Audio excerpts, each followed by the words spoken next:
Welcome back to Speedweek. Our attention now turns to drag racing, and there's plenty of hype around the sport with numerous question marks as to which competitors will get the edge for championship honours. With the penultimate round underway at Calder Park this weekend, it's a good time to look at the blood, sweat and tears behind the scenes that make the season possible. CEO of Sydney Dragway, Elliot, joins us now to explain more.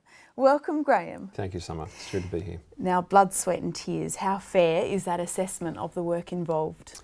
I think it's pretty fair across the board, actually, from the teams right through to our operational team internally.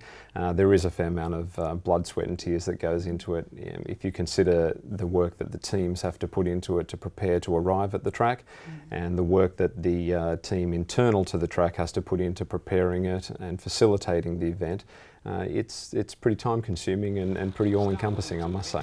And in terms of being competitive in the entertainment market, all those extra activities would be really key. How has the process of planning that been?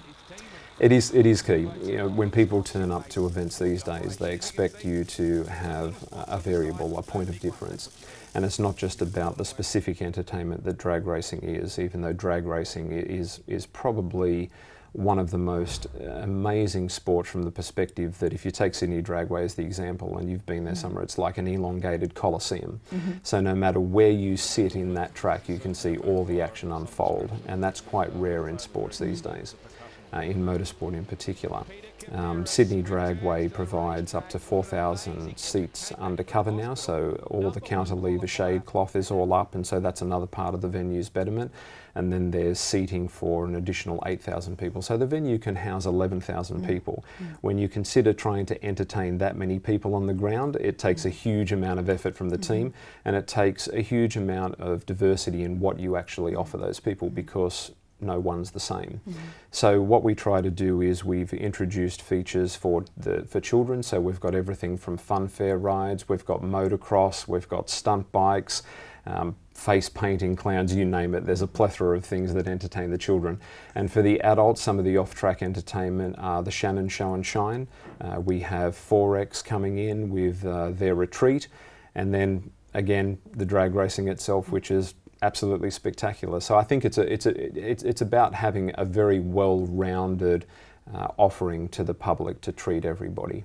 And of course, this will be what's on offer at the end of the year. We've got 2 rounds. Actually, Calder Park is happening now, the penultimate round, but this will be the next at Sydney.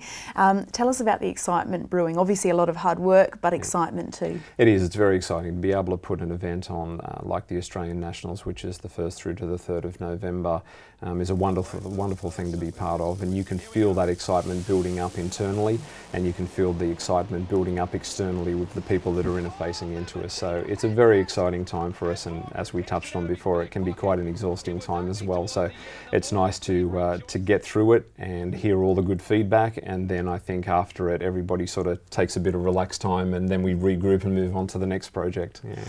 It's really exciting times. Thank you for coming in, Graham. Thank you, Summer. It's been a pleasure. Thank you.